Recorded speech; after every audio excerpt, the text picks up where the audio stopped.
मानवहरू देख्न सक्नुहुन्छ स्पोर्टमा घटनास्थलमा मोटरसाइकल दुर्घटना भएको छ। एक आपसमा ठक्कर खाए र चालकहरू सडकमा लडी घाइते हुनुभएको छ, रगतताम्य भएको पनि देखिन्छ। दुवै मोटरसाइकल चालक लगायत मोटरसाइकलको पछाडि सवार व्यक्ति पनि सडकमा लडी एकदम सशक्त घाइते भएको देख्न सकिन्छ।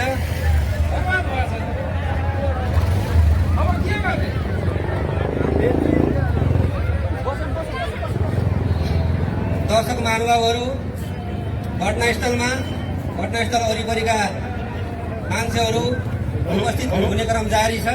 हेलो, ओहो, यहाँ त भयङ्कर दुर्घटना भएछ ल। हेर त अगाडि त्यो एकदम स्पिडमा तिम्रो गतिमा आएको थियो नि चिक्जाको, यही बाइक हो कि क्या हो यो? मलाई त यो पक्कै पनि यसले दुर्घटना अवश्य गर्छन् जस्तो लागिरहेको, हेलमेट पनि लगाएर रातोमा तिमी पनि क्रस गरेको थियो कि यो बाइक है? एकदमै चिक्जा भ्रमको चलाएको थियो। कसै पनि सेवन गए हुनसक्छ त्यो मोटरसाइकल जस्तो लाग्यो मलाई। यहाँ त सम्बन्धै दुर्घटना भएछ भयङ्कर। ल साथीहरू ल, अब यो उद्धार गर्नुपर्छ।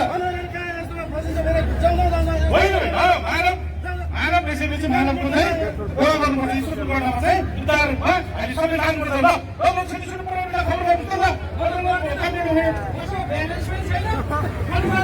ल एम्बुलेन्सलाई पनि फोन गर्नु, सयमा पैसा लाग्दैन होइन, सयमा गर्नु त। हजुर हजुर हजुर, सयमा फोन गर्छ। भर्खरै घटनास्थलमा अर्को सवारी साधनको चालकले घटनास्थल नजिकै रोकी जिल्ला ट्राफिक प्रहरी कार्यालय रूपन्देही प्रहरीलाई खबर गर्ने प्रयास गर्दै हुनुहुन्छ। तिलोत्तमा गयो मानिग्राम चौकमा ठुलो दुर्घटना भयो, प्रहरी पठाइदिनु पर्यो सर। हुन्छ सर, म हेर्दै गर्नु सर, म टोली तुरुन्तै पठाइदिन्छु। छिटो पठाउनु पर्यो है सर। जिल्ला प्रहरी कार्यालय रूपन्देहीमा सवारी दुर्घटना सम्बन्धी खबर प्राप्त भइसकेको छ। ट्याङ्गो 359 ट्याङ्गो 35 ओभर। रोजर सर, जिल्ला ट्राफिक प्रहरी कार्यालयलाई पनि खबर पुगिसकेको छ। चोकमा एउटा सवारी दुर्घटना भन्ने भएको छ भन्ने यहाँ कन्ट्रोलमा खबर भएको छ, तुरुन्तै टोली लिएर म भन्ने सर। ल सर, मैले टोली पठाइहाल्यो। ल होइन साथीहरू, ल लागौँ त ल उद्धारमा कार्यक्रम लागौँ त।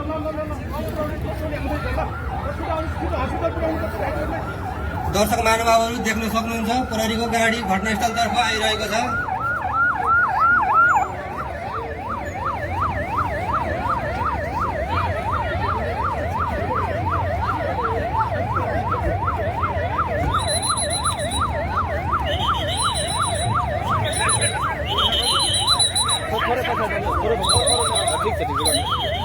प्रहरी र ट्राफिक प्रहरीको संयुक्त टोली घटनास्थलमा पुगिसकेको छ।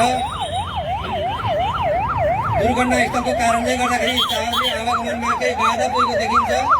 स्थानीय व्यक्तिहरूले सवारी दुर्घटना वरिपरि उपस्थित भई अलिकति भिडभाड भएको